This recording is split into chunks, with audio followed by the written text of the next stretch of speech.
шановные сябры, дорогие наведывальники, читачи книг, представленных не только тут, а в околе по всей сусветной просторы.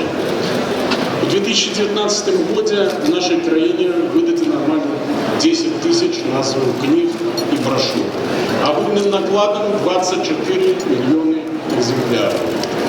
Сярод гэтых книг, которые присутствуют, безумовно, на выставке, и побач с этими книгами, еще более 1000 названых книг и брошюр, выданных в Российской Федерации. Книг на русской и інших мовах. У нашей краине летось было выдано более 800 книг на замежных мовах. Из них более 550 на английской мове. Беларусь открытая книга. Приходите на книжную выставку, приходите на все стенды, до всех экспонентов, находите нечто свое для читания.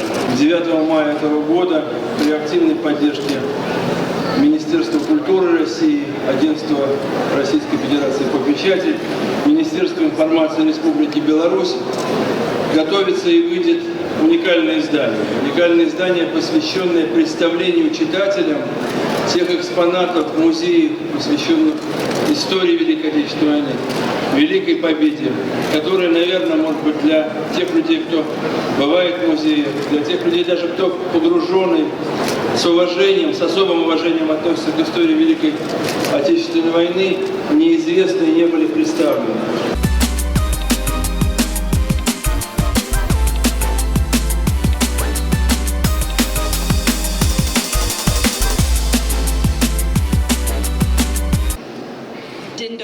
Амбасаде Злучевых Штатов Америки в Минске вельми приємно брати уділ у 27-й Мінській міжнародній книжній виставі «Кірмаші». Мы гонором приняли приглашение Министерства информации занять место центральной экспозиции и с нетерпением чекаем наступные 5 дней.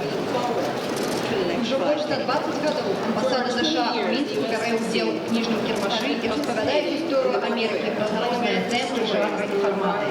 В это будет уже наш 22-й выступ на книжном Кірмаші с 1998 года. Сегодня тема нашего стенда – «Дороги. Американские книги про подорожье».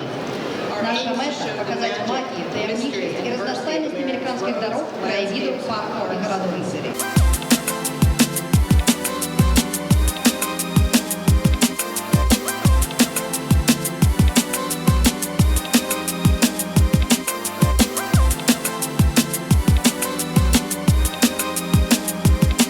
Мы зрабілі акцент найперш на берасцейскай бібліі, бо летась у 2019 годзе горад Берасце ці Брэст адсвяткаваў сваё тысячагоддзе. І вельмі прыемна, сімвалічна, што адным з сімвалаў гэтага гораду стала берасцейская біблія. Нават такі брэнд ўжо з'явіўся, дэвіз «Брэст – горад бібліі». Нацыянальная бібліятэка не прайшла міма вялікага юбілею, асабліва ў год малой радзімы, падрыхтавала вялікае факсімільнае выданне берасцейскай бібліі, якое ўжо сёння вельмі шырока вядомае, якое прэзентавалася не толькі ў Мінску і ў Брэсце, але і ў Франкфурце, ў Маскве.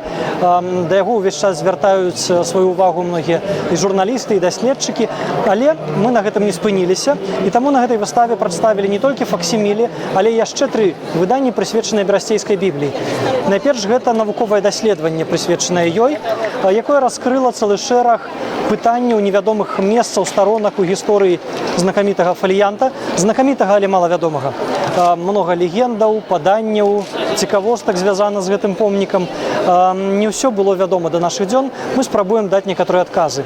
Такая манаграфія ёсць, яна тут на выставе прадстаўлена. Ёсць комплект гравюр, рэпрадукцыі гравюр з берасцейскай бібліі ў арыгінальным вялікім фармаце, таксама прадстаўлены як самастойнае выданне. І кожны ахвотны можа набыць іх, можа мець ва ўласнай бібліятэцы, карыстацца імі у дыдактычных, напрыклад, у школьных мэтах і гэтак далей.